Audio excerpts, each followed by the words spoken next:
Good morning and welcome to Moments with Melinda. My name is Melinda Moulton and my guest today is Peter Forbes. Peter, how you doing? I'm pretty well, Melinda. Yeah, it's spring on a farm. Things are just exploding. I would Be think there's lots grateful. of baby sheep. I would think baby lambs. We got lambs. We got all kinds of. We're mulching blueberries. We're preparing for people arriving here from all over the country. It's an important time to be gathering people, right? It is, and it's a busy time. So, for my viewers, thank you for spending this half hour with us because there's a lot that you need to know about my guest, Peter Forbes. But let me first share with you a little bit about Peter. Peter is the founder of First Light and New Learning Journey. He is also the co owner of Knoll Farm. Peter was a co owner, former executive director, and former senior advisor for the Center for Whole Communities. And he was a former vice president for the Trust for Public Land. Peter presently serves on the board of the Northeast Organic Farmers Association. He is a photographer, writer, wood artist, and a farmer. Is there anything that I missed? No, Melinda, thank you so much. So there you go. That's just a little bit of an insight into Peter Forbes because there's so much more. But you have a tremendous resume, and it would take me days really to cover all of your remarkable accomplishments. But we only have half an hour, so let's get at it. Yeah. Peter, talk to us a little bit about where you grew up and who were the influencers in your life that brought you to the work of service to people and planet. You are a second generation immigrant to this country. Talk to us a little bit about your childhood. Yeah, no, I really appreciate that. I mean, uh, that experience shapes everything about how I orient to land and identity. I mean, my father changed everything about himself to call himself an American. He changed his name, he changed his religion, he changed his clothes in order that I could be, sitting on this Zoom call with you. And so be, there's some things that result from that, right? I mean, one of them is that I'm a child of a broken lineage and that I didn't know my grandparents. Um, and I have the privilege of being an outsider who is on the inside of many things. Like I'm fortunate enough to own land and I can gather people uh, and share things like food and access to land, and all of that comes from that story of my father having to change his life to be welcomed here. Peter, let's just step back just a second. Where did he come from? And why did he have to change his name and everything? I mean, tell us a little bit about that. Well, he came from what we think of as Ukraine now, right before the Second World War. But uh, why did he change his name? Because even after fighting in the Second World War, if you were a Jew, you couldn't get a job as a cop in New York City, and that's what he was interested in, and very, very much. The story of America was that if you wanted to be an American, you had to be a particular kind of American, And my dad could pass for some of that. He could change his name to Forbes so that I would have the privileges that I've had. But his name was Fortunoff, and Fortunoff. uh, you know, his journey is why I care so much about land and identity today, and why I'm so much aware of who has access to land in this country and who doesn't, and what it's like for immigrants today, and all of that, and why we dedicate this farm to being a refuge for other people. It's all connected to that story. Well, Peter, you do call yourself a convener of people across race, class, and ideology to resolve matters of consequences to their shared future. Talk to us about that. Yeah, I think the most important thing in this moment that our country is in is that we figure out how to have relationships across difference. And when I talk about difference, I mean gender difference, racial difference, socioeconomic difference. I mean, this is just so foundational. The only path forward out of the mess we're in is relationships. And everything that is going on in our country is about separating us. And so there has to be counter forces. And the most basic one of those is around convening people. And it's particularly important for a person like myself, who is male, white, landowner, to be talking about convening others and talking about how to use privilege and power to bring people together rather than to divide. Good And point. Sometimes that's hard to do. It really is, and I think a lot of always people hard to struggle do. with that. Yeah, Um, always hard to do. so, Peter, what brought you to Vermont? Oh, thank you, Melinda. A piece of land. I'm looking out the window here. Knoll Farm. Certainly, some of your listeners will know it. It's an amazing farm, hill farm in the Mad River Valley. The owner of it for 50 years before us did her own legendary kind of convening. I mean, without a nonprofit or grants, she convened refugees from Nicaragua, Guatemala, El Salvador, as those countries were going through their times of hardship and those people were looking for a refuge. Our country, again, was not granting them asylum, but Canada was. This farm is an hour from the Canadian border. And, everyone knew that if you needed a meal, a place to stay, you bang a right on Bragg Hill Road, look for the big red barn, and Anne would take care of you. Wow. And she did that for 50 years. And on her 75th birthday, she gave the farm away. And she held a competition. And Helen and I, 24 years ago, were young and we applied and not knowing any of her story of convening and love of people and making refuge, that is what we wrote to her that we wanted to do. And so we've been continuing, I like to say, we've been continuing Anne's legacy here. So you were Of, you were given the farm. yeah, we ultimately bought it from the Vermont Land Trust, but Okay. the act of charity that Anne created it drives us today. Here. And we say that we are in a lineage of gifts that Anne Day created. And she's 95 today, and we love her and everything. Yeah. She must be so proud of you. So, you have said that the primary relationship every human being has is with nature and other human beings. Part of what consumerism in Western society does is dissolve both of those forms of relationship. Talk about the work that you do at the farm to create fellowship and learning. And you call it radical hospitality, and you call yourself a placemaker. Talk to us a little bit about that. Yeah, thank you so much. Those are great questions. I think of the term that captures what we do best is just making refuge. And so we're really fortunate because of Anne to have this beautiful many hundred acre farm that we run organically. We have a retreat center here. And for 24, 25 years, we've been giving free fellowship weeks to people from all over the United States who are working as catalysts for change in their community. I mean, these are folks working 24/7 for immigration, indigenous rights, gender equality, all kinds of things that are the backbone of democracy and the backbone of civil society, that is our country.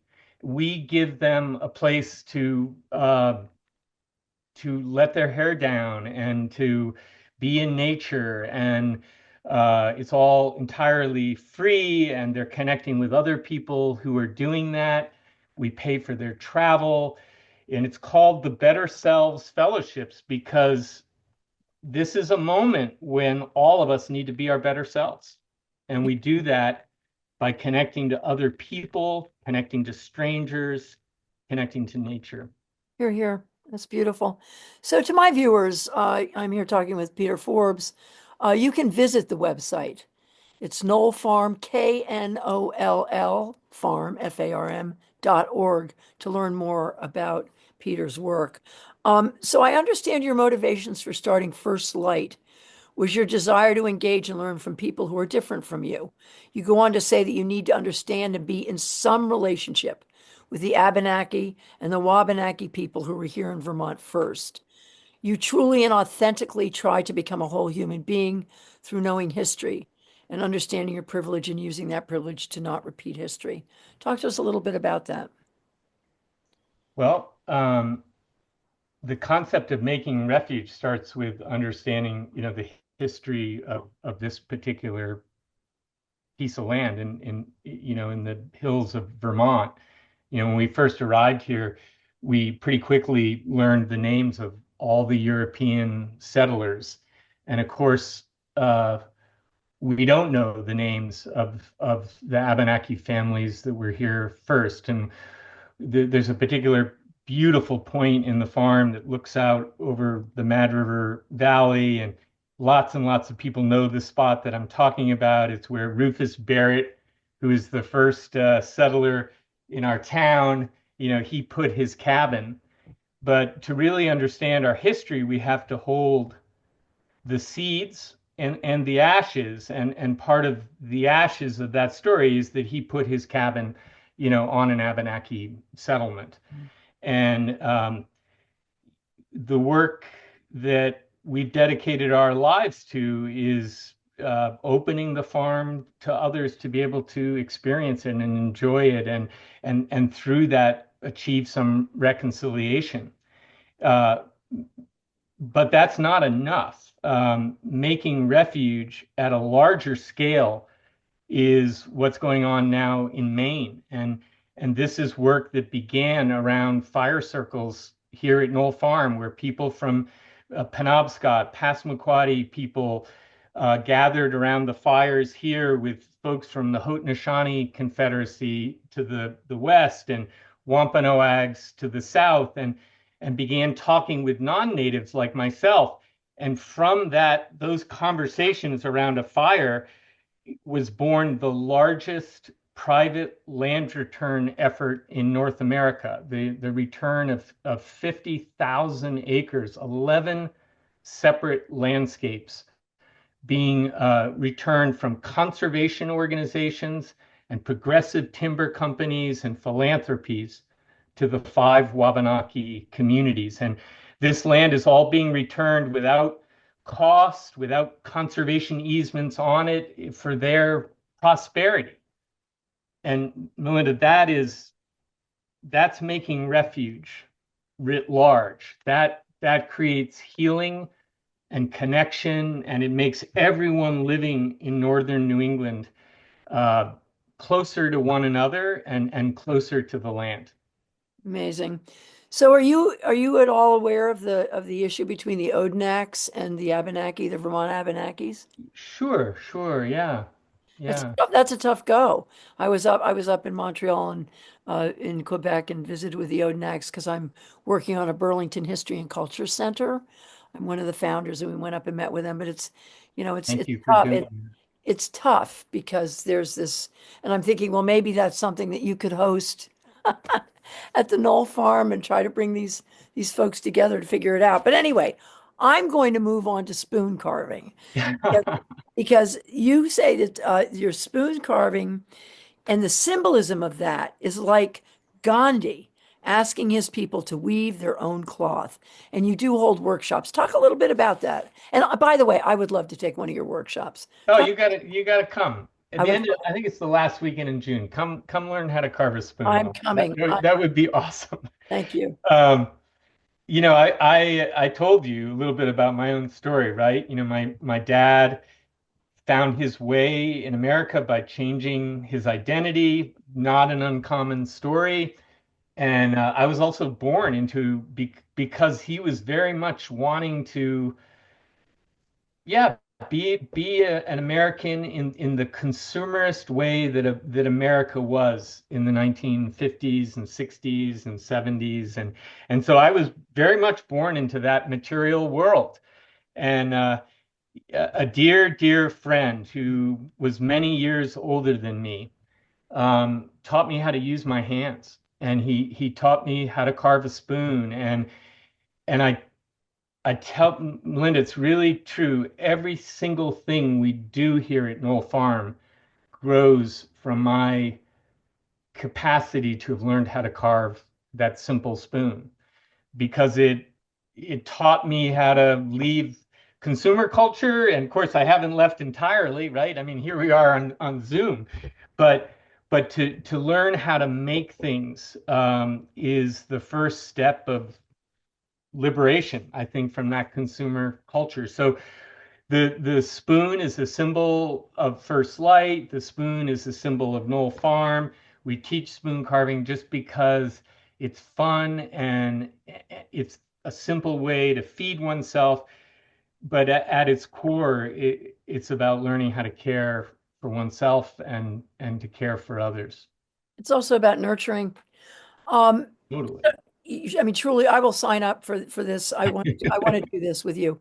Now, Helen and Yeah. Scott Nearing and their book Mm. Living the Good Life inspired me and my husband to build our Ah. stone house on a meadow in Huntington 50 years ago. You have authored several books and are an essayist.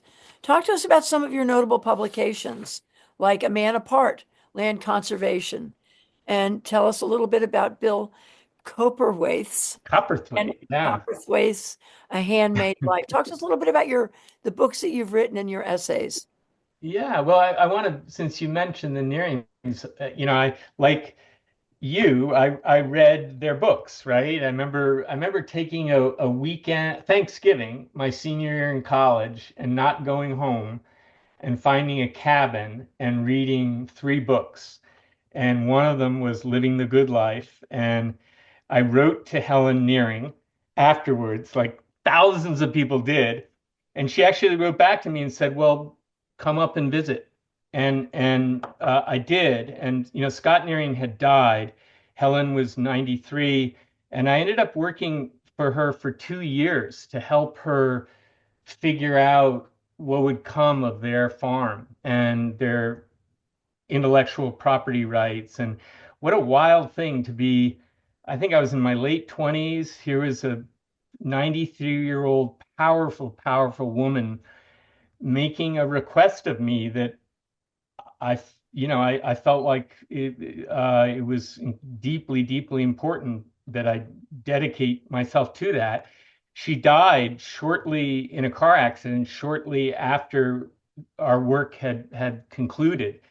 Um, and one of the great gifts that Helen gave me was she introduced me to Bill Copperthwaite. Mm. And Bill is the guy who I was telling you about who taught me how to carve spoons. I mean, Bill, at a time when I needed guides in my own life, Bill was that. He helped me out of one skin and into a new skin. And uh, he was a man of his generation. He was born in 1930. I don't think he would necessarily have understood the convening around difference that we do, but he fundamentally understood the power of human relationship to nature, and he lived that very profoundly, even more profoundly than the Nearings did. And yes, my partner Helen and I wrote a book about him called A Man Apart. I photographed Bill's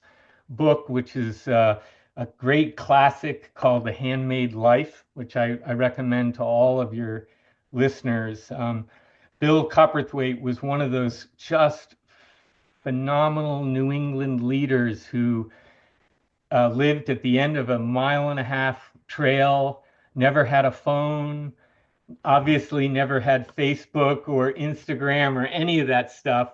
And yet he was a public figure of enormous importance, got honorary college degrees, and really shaped my life. And That's I outstanding. gave me Wow. the elders that I was lacking. Outstanding. What a sort of series of connections that you made at that time in your life to get to where you are today. You can see that thread to where you are Yeah. today. Now I'm sure that you're carrying on that work of both Well, in Nearings and Kepperwaith. So in our own way, we are, and I hope I can be that way. I know my partner Helen and I talk often about how much we've benefited from our elders and how much we want to be good elders to the generations that are coming along. And would you consider yourself a spiritual man? I am very much a spiritual man. I'm not a religious person, but I'm very spiritual in that I believe in a higher power. I believe in working in service to that higher power. I happen to believe that that higher power is with us all the time and is nature itself. Absolutely, it And lives within us. So how are you feeling about Leo the 14th? oh, yeah, I'm really impressed and excited. Yeah, Me truly. too. Me too. At many different levels, mostly around the continuation, as we understand it, of a lineage that was proving to be very, very important for our globe. And So and and and also that he's now the most really powerful, if you would want to put power anywhere near him, but powerful and influential American with 1.4 billion that's followers, right. and that's sort of That's usurped. right. What a Uh, great yeah, what a what great role model for divine intervention, really, Peter, divine intervention. It's just, I mean, it's just so listen, we're going to move on now to you are a facilitator. And I don't know if you do this as a living, if you go into different groups, I'm assuming you do, and help people to facilitate by bringing people together and helping them have dialogue, create learning, inspire cultural change, and co-creating as seen on, by the way, my viewers go to the website peterforbes.org, Forbes.org. Peter has a great website. Is this something you do? This is part of your living. Your yes, it is. you make a living with this. Yep. And the primary articulation of it is First Light in Maine.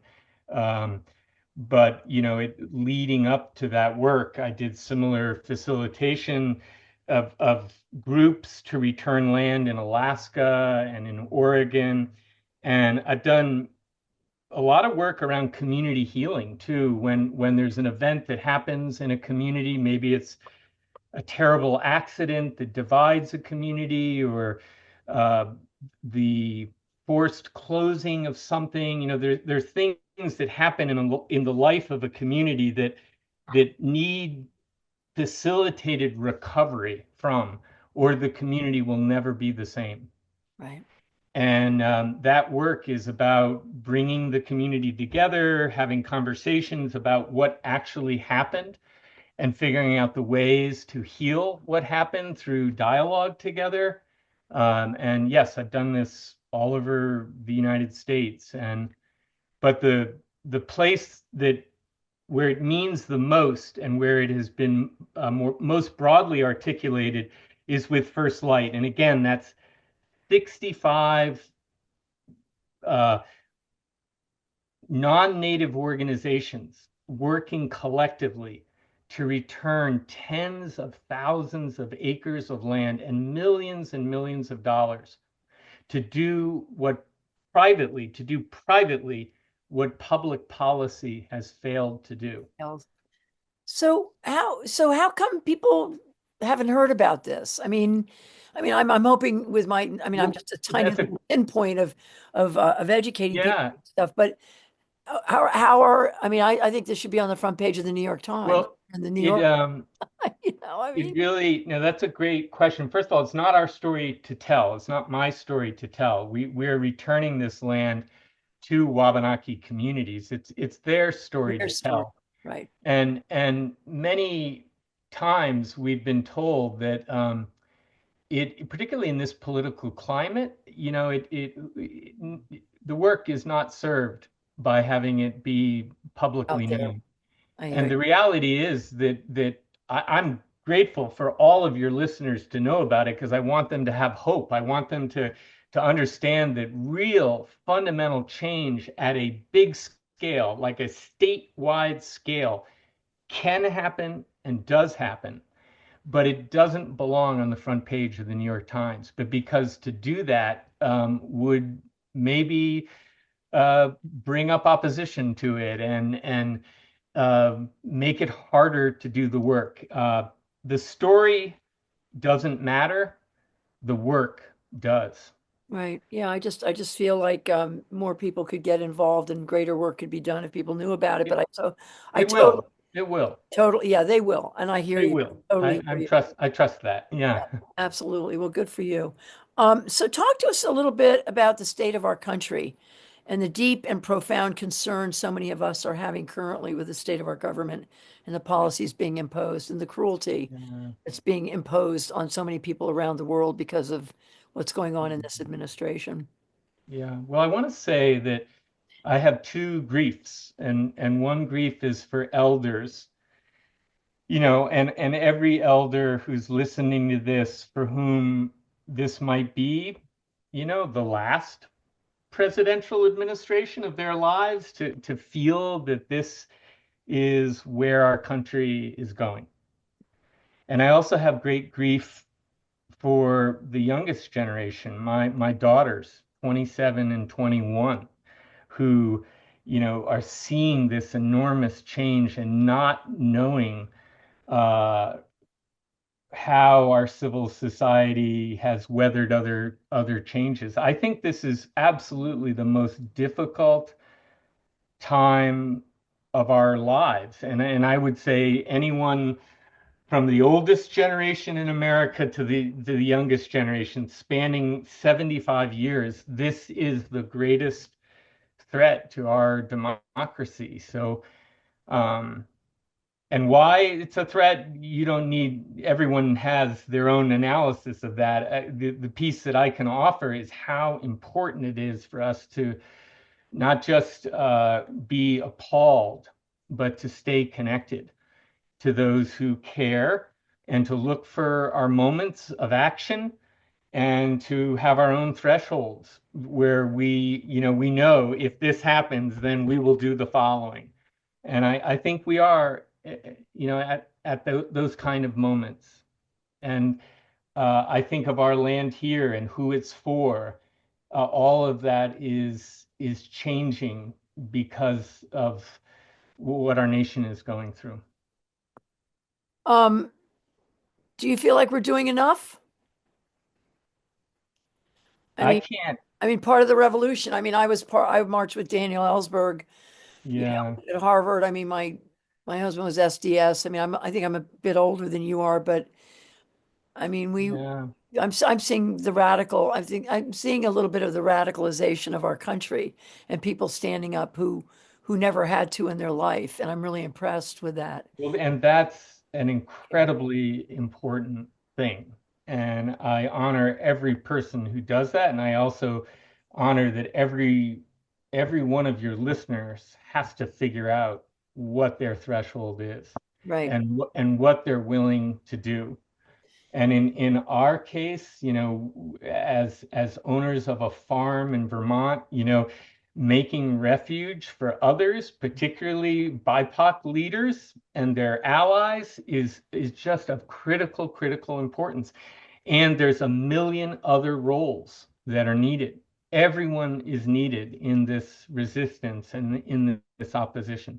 Again, Absolutely. I think the only path forward is through relationships with each other. Here, here. And you we're lucky to be in Vermont. Yes. Bernie's out there doing his thing. Vermont, we're sheltered a lot from what's going on. But we did, you have two daughters, 27 and 21, and we did put into our constitution that abortion is legal and that we have equal rights when it comes to taking controlling our own bodies. Um, so I'm going to move into my final real question for you is what would your words of wisdom be for our youth? What do you tell your daughters who are growing up in a world with tragic climate episodes, the growth of Mhm. fascism, inequality, the destruction of human rights, women's and racial protections being torn down, and the hard right moving to destroy liberties and freedoms here in the United States, and it's happening across the Mhm. world. What are your words of wisdom Yeah, well, that's for you? obviously such a big, important question. Two things for me are, finding out where your courage and voice is, where it is inside of you, what you feel you can do with that. I think that is really, really important. And it can be everything from becoming protesting on the streets to growing food and everything in between that. And I think the other thing, particularly for the younger generation, is to also find the things that give you joy and that are beautiful, because there's still an enormous amount of beauty in Vermont, in this country. There's fantastic people who are connected, who have always held up their families and their communities. They're still doing that. There's still fantastic role models. Everything that's going on in the federal government is real, but everything that is going on locally and across the state is also real. And aligning yourselves with that and figuring out how to find beauty and joy in nature, that's what will sustain us all. That's what we'll need to go forward. And that's why I'm so happy to be able to connect with you and your listeners. Well, Peter, thank you so much. And you're absolutely right. And I think we all are finding our beauty during this time where we're certainly striving to in this beautiful springtime. Now, I want to talk a little bit about your wife, who's Helen Wybrow. She's an educator, farmer, and writer, and I would love to have her on my show. Would you let her know? Yes, you Because should. I You want to talk to should. her about her new book, The Salt Stones of the Shepherd's Life. So let her know. Send me your email and I'll connect with her. Don, I'd Yeah. like to Oh, be. I'm sure she'd love that. And we're thrilled for her to have 24, 25 years of her expertise as a shepherdess and helping raise 900 lambs and teach so many people how to farm holistically. And so I'm really happy for her to have this moment. Well, have you ever met John Churchman? I haven't. No. Okay, I'm going to connect you with John because he's been a sheep farmer his whole life too, and, Oh, and he wrote the beautiful. book, the children's book about the sheep away. Yeah. I'll connect you Oh, with. yeah, yeah, sure. Yeah, I know the yeah, book. yeah. Yeah, that's So, lovely. so how do my viewers sign up for your newsletter? I know you have a newsletter. How do my viewers sign up for that? I think the best way would go on, thank you, go on www.knollfarm, Knoll farm.org, and there you can sign up on the mailing list there, and you'll get, I all the stuff that's going on here at the farm. I do multiple workshops every summer for the public on everything from courage and voice to facilitation. So the summer is the time when we share and we bring people together and we celebrate. So come join us, be part of it. Well, you're a Mad River guy. Did you see the Mad River film that my husband and I made? Have you seen I it? did, of course I did. Okay, good, good. And just so you know, we're working on a film on Ethan Allen, the man in the myth, right now for the 200. Oh, great. So that's Yeah, gonna be a great. good one. He was an interesting cat. Well, Yeah. thank you so much, Peter, for your Thanks, big heart, Melinda. your brilliant mind, your deep and compassionate soul, and your commitment to make a difference in the world. You are my new hero, and I'm delighted to have That's you on my show and to have you as my friend. so sweet of Thank you so you. much, Peter. Yeah, thanks for introducing me to all your listeners. I really All right. appreciate that a lot. It's great to be with you. Thank you, my friend. And to my viewers, I want you to get out there and smell the crab apples and the magnolias and enjoy this springtime. It sure is beautiful in Vermont. And I will see you shortly. Have a beautiful day. Bye bye.